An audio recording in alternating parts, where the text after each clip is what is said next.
Les entreprises qui travaillent pour l'automobile, c'est la pression permanente du client. Tu as deux leviers dans la vie, c'est l'instinct de conservation et la reconnaissance.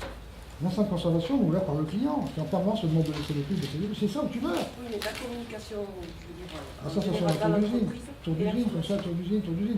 Les commerciaux, déjà, ramenant les nouvelles des clients, amènent la communication interne, d'accord?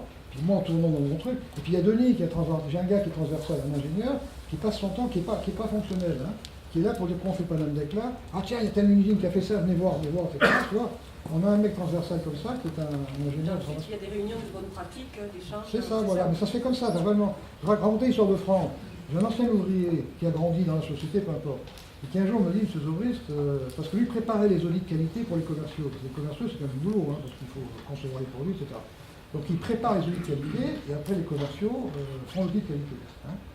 Et un jour, il me dit, moi je parle anglais, maintenant, est-ce que vous m'autorisez à faire le tour du monde de temps en temps, c'est une image, et à rapporter à l'intérieur de nouvelles technologies, de nouveaux matériaux. Alors par exemple, il va en Inde, il sélectionne le fruité, il visite plein d'usines qui font du fruité, et il fait une journée de conférence.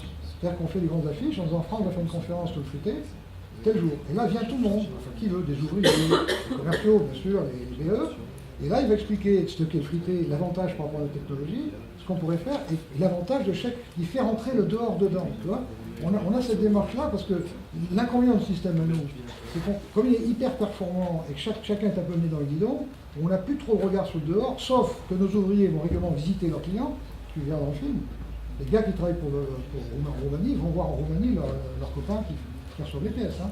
Sauf que mes ouvriers vont régulièrement au Japon, qui est quand même pas courant. Hein. Et sauf qu'il y a des commerciaux qui sont au milieu, qui font rentrer de leur dedans, et Franck, qui de temps en temps amène de nouvelles technologies. Non, parce qu'en 1h30, présenter ça, c'est pas facile, les mecs. Alors je sabre un peu dans les trucs. Hein. Excusez-moi, j'ai une question. Oui, ça peut même être une critique. Toute simple.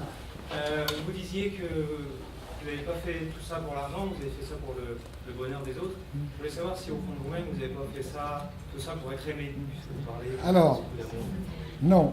Un bon patron ne peut pas attendre reconnaissance ni des actionnaires, parce que c'est normal qu'il fasse du fric, ni des salariés.